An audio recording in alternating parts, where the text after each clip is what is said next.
맥추 감사절, 맥추라는 말에서 알 수 있듯이 보리를 거두는 때 드리는 감사절기가 맥추 감사절입니다.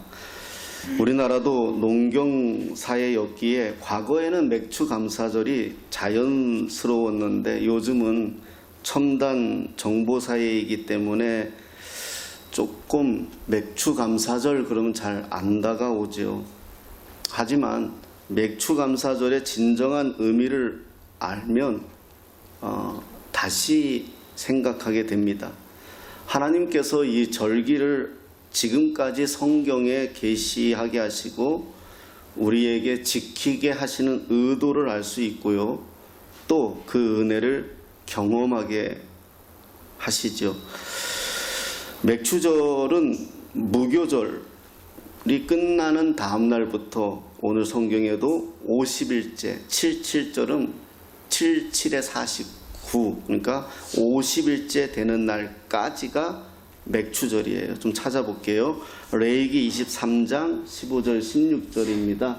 우리 앞에 있으니까 읽어볼게요. 시작. 아치기 이튿날 곧 너희가 요제로 곡식단을 가져온 날부터 세워서 7 안식일에 수요를 채우고 7 안식일 이튿날까지 합하여 50일을 계수하여 새 소제를 여호와께 드리되. 아멘.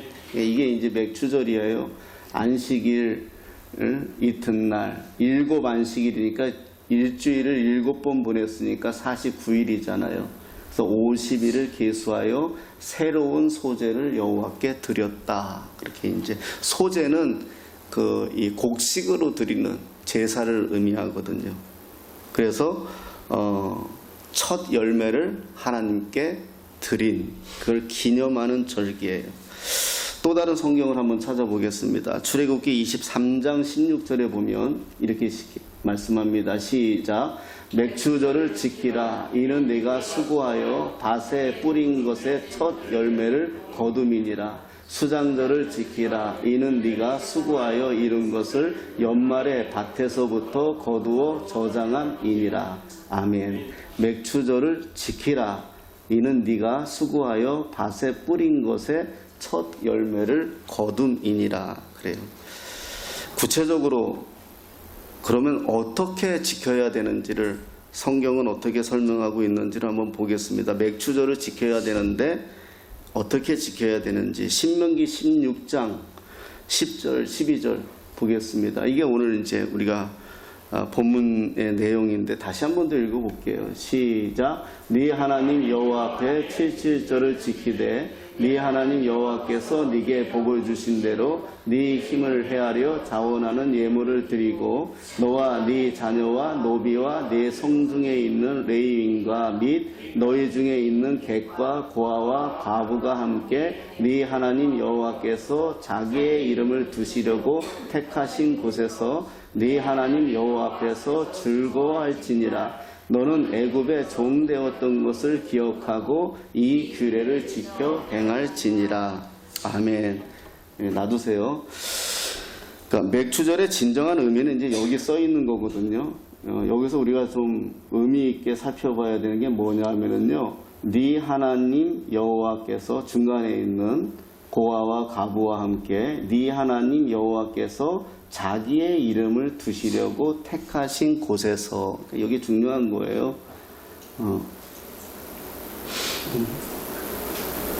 네 하나님 여호와 앞에서 즐거워할지니라. 이렇게 말씀합니다.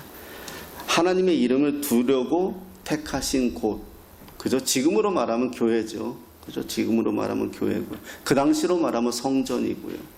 그리고 또 조금 더 깊이 들어가면 우리 공동체죠. 우리 공동체. 그러니까 맥추절은 우리가 수확한 걸 가지고 우리가 서로 기뻐하는 거예요. 감사하는 거, 즐거워하는 거예요. 그러니까 사실은 절기는 즐거워하는 거예요. 굉장히 기뻐하는 거고요. 우리가 추수하면 즐겁잖아요. 추수 해본 사람들은 그 기쁨을 알잖아요. 즐거운 거. 나달 막 이렇게 수확하는 그 기쁨과 즐거움을 아마 아실 거예요. 아시는 분들은. 그걸 말하는 거예요. 그걸 말하는데 고아와 과부와 함께. 그 당시는 죄송한 표현이지만은 고아와 과부는 사람 대접 못 받았거든요. 근데 그날만큼은 대접받는 거예요. 다.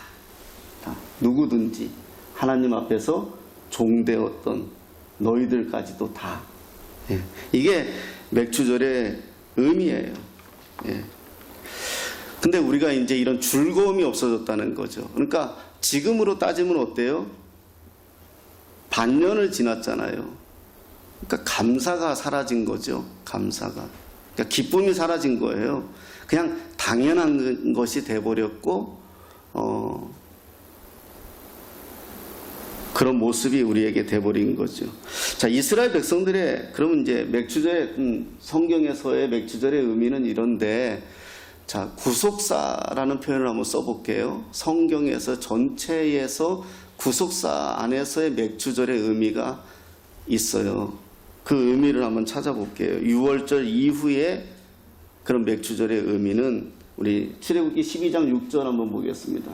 자, 시작. 이달 열 나흘날까지 간직하였다가 해질날에 이스라엘 회중이 그 양을 잡고, 그렇게 해요. 이달 열 나흘날까지 간직하였다가, 이달 열 나흘날 이렇게 쓰여져 있어요. 이 말은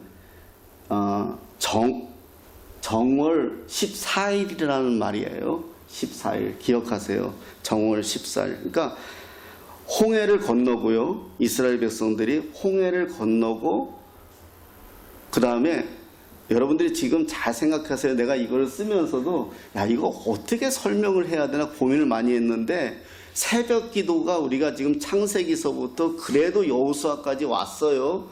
그래도 꾸준히 새벽 기도 설교를 들었다면 아시겠다라는 내 믿음으로 지금 내가 하는 거예요. 전혀 저 인간이 무슨 말을 하는지 모른다고 생각하면 저는 지금 미치는 거예요. 어찌됐든 간에 열 나흘날 기억하세요.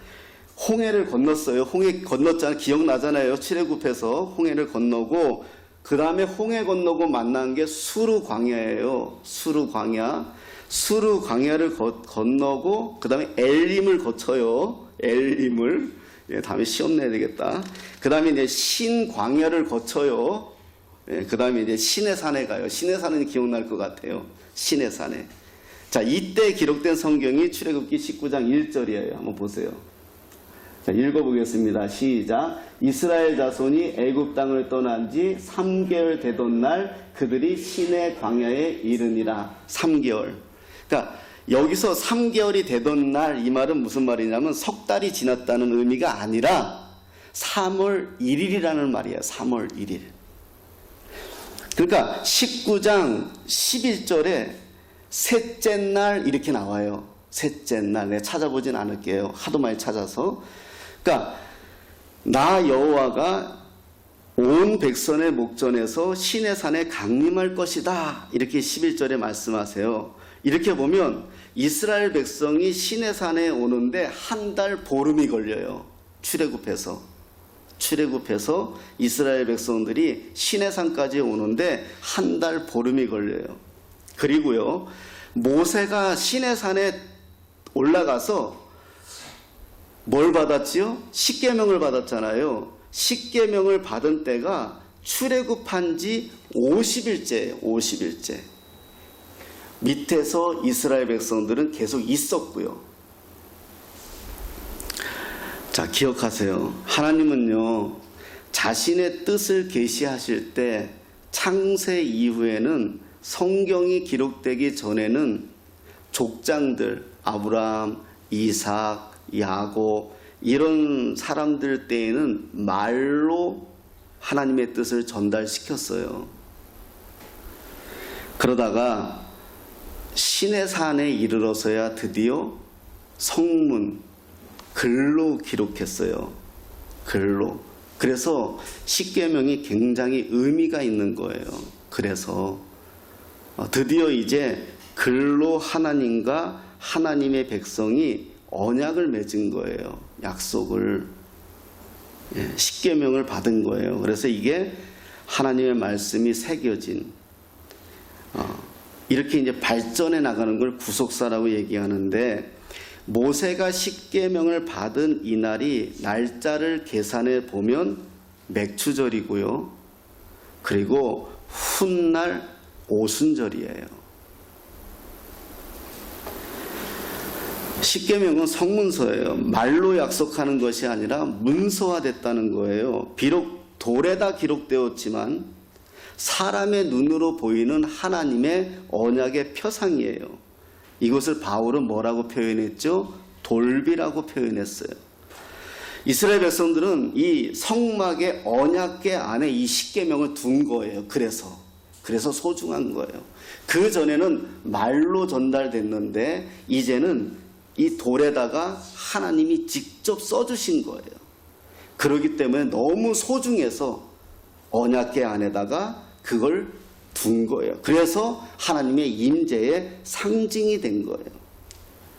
그런 의미에서 모세를 통해서 구원 계시를 기록하면서 오늘날 이 맥추절 절기를 지키라 하심은 저와 여러분에게 하나님의 말씀이 주어진 것을 항상 기억하고 이스라엘 백성들에게 돌판에 새겨 언약궤 속에 두고 말씀하셨던 것처럼 오늘 우리 마음에 말씀이, 하나님의 말씀이 우리 마음에 신비에 새겨 우리 하나님의 음성이 들려지는 인생이 되라. 이것을 기억하라. 이게 절기의 의미예요. 단순히 헌금하고 감사하고 반년산 그 정도가 아니라 맥추절의 진정한 의미는, 자, 이스라엘 백성들이요, 애굽에서 나와서 한 달쯤 이를 때에 신광야에 도착해요. 이때 그들이 가지고 나온 양식이 다 떨어져요. 그때 이들은 죽겠다고 하나님 앞에 울부짖어요. 왜? 광야잖아요. 우리가 여기서 좀 이해가 잘 안 될 거예요. 광야에 안 가보셨으면은요, 아무것도 없어요. 떼약볕이에요. 떼약볕 정도가 아니에요. 저도 잠깐 서 있어 봤거든요. 어지러워요. 그냥 싫어요. 예, 저는 거기 못 살아요. 저는 관광버스 타고 가다가 그냥 잠깐 한번 체험해 보겠다고 그 한 2, 300m 걸어가는데, 싫어요. 저 알잖아요. 걷는 거 싫어하는 거. 여기서도 걷는 거 싫어하고 울창한 이 삼림에서도 걷는 거 싫어하는데 그 광야에서 싫어요. 근데 먹을 것도 없어요. 먹을 것도. 나는 생수 들고 가는데도 싫어요. 그러니까 그 상태가 된 거예요. 그러니 이들이 어때요? 울부짖죠. 하나님이 우리를 죽이려고 여기 데려왔는가 보다 까지 간 거지요. 그때 모세가 하나님께 기도하지 않습니까? 그때 하나님이 만나라는 걸 내려주시잖아요. 만나라는 걸. 그래서 어디 가면 뭐 카페 이름이 만나 이런 게 있는 거예요. 그 요만한 갓씨 같은 건데요. 지금도 있어요. 근데 그게 그 만난지는 모르겠어요. 현지 가이드가 새벽에 보면 지금도 있어요. 예, 이런 것들이. 근데 그게 성경에 나오는 만난지는 모르겠어요. 근데 그때의 만나 같지는 않아요. 수백만이 먹을 수 있을 만큼의 양은 아니에요. 어찌됐든 간에 그때부터 만나를 먹기 시작해요. 그래서 이들이 그 만나를 먹으면서 광야길을 다시 걷기 시작하고 가거든요.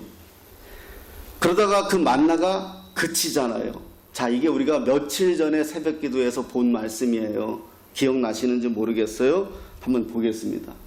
읽어보겠습니다. 시작. 또 그 땅에 소산물을 먹은 다음 날에 만나가 그쳤으니 이스라엘 사람들이 다시는 만나를 얻지 못하였고 그 해에 가나안 땅에 소출을 먹었더라. 아멘. 이스라엘 사람들은요, 430년 동안 한 번도 자기 땅을 가져본 적이 없어요. 종살이 했잖아요. 남의 땅에서 일했고 그 소득은 다 바로가 가져갔어요. 자기 땅이 없었어요. 430년. 정확하게 말하면 이때는요 40년이 더 걸렸으니까 470년 동안, 거의 500년이란 시간 동안 땅이 없었어요. 자기 땅이 없었어요. 그런 상태에 그 땅의 소산물을 먹은 다음 날, 우리가 이렇게 읽을 때는 아무 감동이 없어요. 그런데 이스라엘 사람들에게 저 말은요 엄청난 감동이에요. 처음으로 자기 땅에서 수확한 날이에요. 처음으로. 여러분, 평생 집 한 칸 없는 사람이 집 한 칸 마련은 한번 생각해 보세요. 아마 쓸고 닦고. 저도요 처음에 옛날에 내가 처음에 차 산 게 로얄 엑스큐인가 아마 그랬을 거예요. 아침마다 세차했어요. 아침마다. 네. 아마 다 그런 있을 거예요. 500년 동안 종살이 하던 사람들이 처음 수확을 한 거예요. 이스라엘 백성들의 그 첫 열매에 대한 감회, 잠도 안 올 거예요. 그 감격과 감사. 옛날에 우리 어른들이요, 우리 처갓집도 그랬어요. 집에서 개가 강아지만 낳아도요 제일 먼저 나온 놈은 하나님 거라고요 끌어안고 교회부터 달려갔어요. 요게 우리나라 10년 전에 그랬어요. 10년 전에 우리 어른들이요. 교회에 개가 제일 많았어요. 다 분양하고. 왜? 하나님 거라고요. 호박도요 제일 먼저 생긴 거 다 하나님께 갖다. 이런 신앙이었어요. 이런 마음이었어요. 이런 믿음이었어요. 지금도 그런 그 정서가 있잖아요. 우리 자녀들이 그렇게 하나요? 가르쳐요. 첫 직장에서 월급 받으면 어떻게 해요?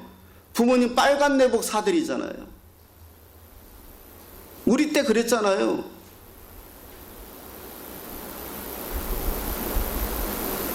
왜 그래요? 감사하다는 거 아니겠어요? 그런 정서예요, 정서. 나 그래도 이렇게 가르쳐줘서 키워줘서 고맙다는 표현 아니에요? 이스라엘 백성들이 그런 거예요. 그게 맥추절이에요. 그게 맥추절. 처음 거둔 거예요. 그게 감사한 거예요. 이들이 땅을 어떻게 얻게 되었어요? 하나님의 은혜인 걸 아는 거예요. 하나님의 은혜를. 그렇다면 오늘 우리 이 시대에 우리는 우리의 열매에 대해서 생각해 봐야 돼요. 우리 열매는 뭐예요? 건강도 열매고, 우리에게 있는 명예가 있다면 그것도 열매고요. 그럼 우리는 정말 그것이 하나님에게서 왔다라는 고백이 우리한테 있느냐 하는 거예요. 첫사랑의 감사가 우리한테 있느냐? 민수기 28장 26절에 이런 말씀이 있어요. 우리 한번 읽어보겠습니다. 시작. 77절 처음 익은 열매를 드리는 날에 너희가 여호와께 새 소재를 드릴 때에도 성회로 모일 것이며 아무 일도 하지 말 것이며. 여기서 아무 일도 하지 말라. 근데 이거 좀 찾아봤어요. 무슨 의미인가? 아무 일도 하지 말라. 하나님께 집중하라는 거예요. 하나님께. 제가 주님을 인격적으로 영접한 것은 30대 초반입니다. 어머니 뱃속부터 교회는 다녔지만 예수님을 나의 주로 고백하게 된 것은 이때부터예요. 물론 그 뒤에도 기우뚱했어요. 하지만 예수님과의 첫사랑을 잊지는 못해요. 예수님을 인격적으로 만난 그때 어느 한 공간에 있었는데 아무 생각도 안 나요. 그냥 떼굴떼굴 구르면서 예수님 뿐이었어요. 모든 생각 사로잡아 그리스도께 복종하라는 말씀이 있잖아요. 여기서 사로잡으라는 말씀이 내가 나를 사로잡으라는 것이 아니라 그냥 사로잡히더라고요. 아무 일도 하지 말라는 것은 그냥 이 상태예요. 하나님께 집중되는 거예요. 이스라엘 백성들이 땅 한 평 없다가 그 땅에서 얻은 수확을 하나님 앞에 가져올 때 그 기쁨이 어떻겠어요?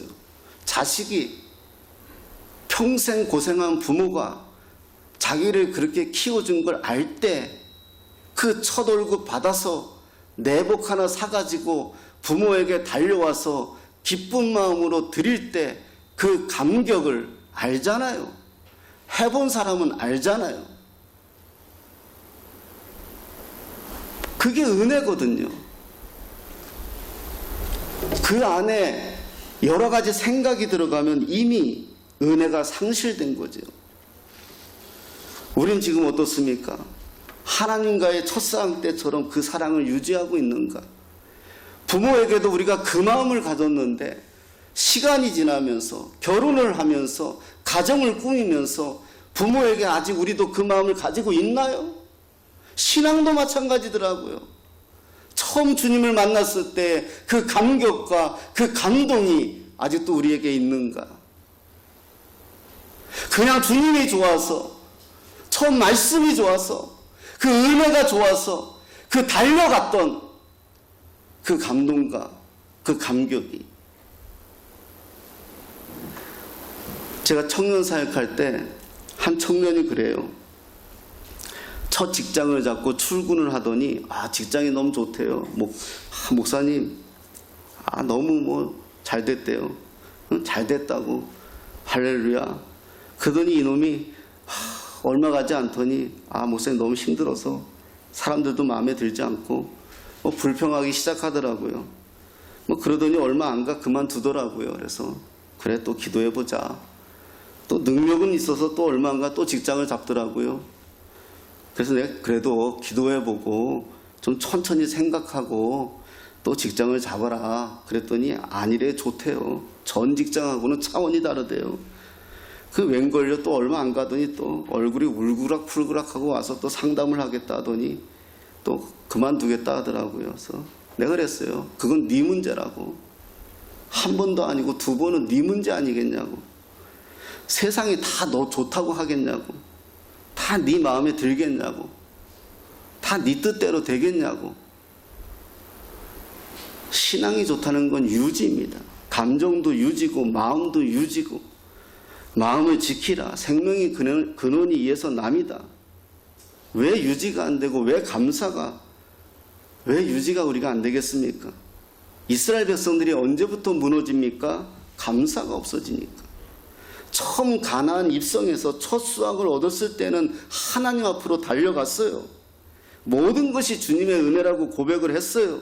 하지만 시간이 지나면서 풍요로워지고 당연해지니까 이제는 하나님의 은혜가 아니라 내가 잘해서 그런 것처럼 여겨지니까 그때부터는 내 마음에 감사보다는 불평이 일어나는 거거든요. 그때부터는 어떤 현상이 일어납니까? 하나님 말씀에 집중할 수가 없는 거예요. 그래서 하나님은 절기를 지키라는 거예요. 다시 리마인드 하라는 거죠. 다시 말씀으로 돌아가는 거예요. 설교 처음에 맥주절의 시작은 뭐라고 말씀드렸습니까? 온전히 기뻐하는 것이라고 말씀드렸습니다. 무엇이 기뻐하는 것입니까? 하나님 택하신, 하나님이 자기 이름을 두시려고 택하신 그곳, 바로 거기에서 즐거움을 가질 수 있는 그게 절기의 시작입니다. 맥주절은 77절이라고 불리기도 합니다. 그 이유는 6월절 이후 7주가 지난 날부터 시작되기 때문입니다. 신약에서는 이 날을 오순절이라고 불립니다. 신약 시대 무슨 일이 벌어졌습니까? 이 날은 사도행전 2장에 기록된 것처럼 성령이 교회 위에 임한 날입니다. 예수 그리스도께서는 우리가 알듯이 성경의 약속대로 6월절에 어린 양으로 죽으시고 3일 만에 부활하여 40일간 하나님 나라의 복음을 증거하십니다. 예수님은 승천하시기 직전에 제자들에게 예루살렘을 떠나지 말고 아버지의 약속한 것을 기다리라고 말씀하셨습니다. 그리하면 몇 날이 못되어 성령으로 세례를 받으리라고 말씀하십니다. 그리고 성령을 받으면 예루살렘과 온 유대와 사마리아 땅끝까지 이르러 그리스도의 증인의 역할을 감당할 것이라고 말씀하십니다. 이 말씀을 믿고 제자들이 마가의 다락방에서 간절히 기도하기 시작합니다. 그때 성령이 임하는 역사를 경험하게 됩니다. 바로 이 사건을 우리는 오순절 성령의 역사라고 말합니다. 이 오순절이 바로 구약의 맥추절이라 불리는 그날과 같은 날입니다. 그리고 모세가 시내산에서 십계명을 받는 그날과 같은 날입니다. 우연의 일치일까요? 맥추절은 단순히 첫 열매를 수확하여 하나님께 바치는 절기 정도가 아닙니다. 구약의 백성들이 430년간 종살이 하다가 자기 땅으로 얻은 열매를 수확하여 하나님께 바쳤다면 이제 저와 여러분들이 그 열매입니다. 성령의 열매인 것입니다. 무엇으로요? 바로 하나님의 말씀으로요. 구약의 백성들이 모세의 십계명으로 돌비에 새긴 말씀으로 하나님의 임재를 경험했다면 이제는 여러분 안에 계신 성령의 보증으로 살아계신 예수님의 말씀으로 택한 백성의 여러분의 살아있는 열매입니다. 하나님께서 자기 이름을 여러분 안에 두셨습니다. 그리고 여러분은 말씀 안에서 즐거워하는 겁니다. 하나님의 자녀이기 때문에요. 이제 여러분이 자원하는 예물입니다. 이것을 바울은 산 제물이다 이렇게 말씀한 겁니다. 살아있는 제물이다.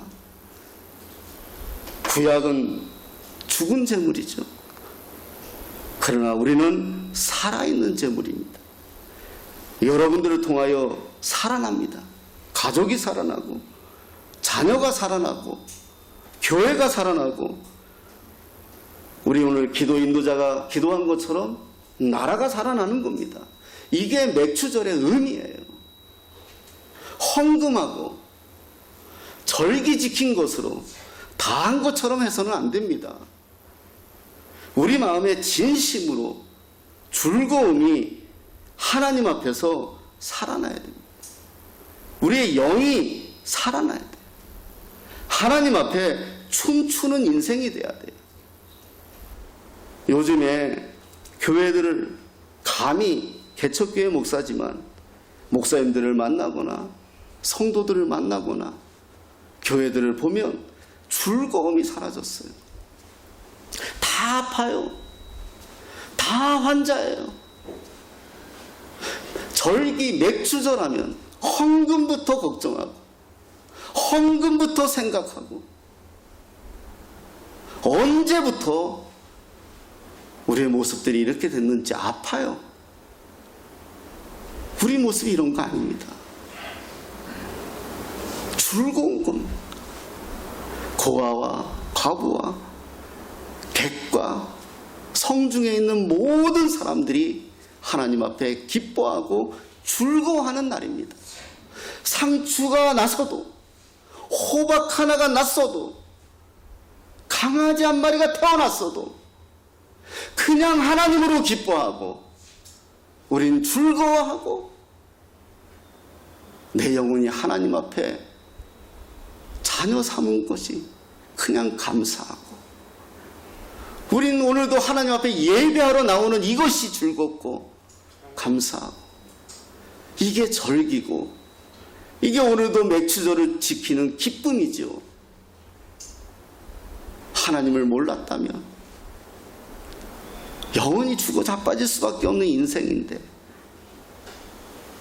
내 영혼에 땅 한 평 없는 인생일 텐데 우리 주님이 가시면서 내 처소를 주시겠다고 약속했는데 이곳에 땅 한 평이 없다 할지라도 저곳에 땅이 있다면 나는 오늘도 만족하며 살 수 있을 터인데 언제부터 우리가 우리 인생이 하나님으로 기뻐하지 못할까 하는 안타까움이 많이 들었습니다. 사랑하는 여러분, 하나님으로 기뻐합시다. 절기는 헌금이 아닙니다. 절기는 부담이 아닙니다. 절기는 기쁨입니다. 감사입니다. 여러분 기뻐하십시오. 하나님이 성경을 보면 하나하나 다 계획하시고 준비하시고 이루어 가시는 이 놀라운 신비를 보면 얼마나 감사한지요. 오늘도 일하시잖아요. 나는 자도 나는 졸아도 하나님은 주무시도 졸도 아니하시고 일하시고 계시잖아요. 상상할 수 없는 일을 하나님은 오늘도 하고 계시잖아요. 그분과 오늘도 동행하시면서 승리하십시오. 찬양하십시오. 반드시 승리하시는 저와 여러분 다 되시기를 예수님의 이름으로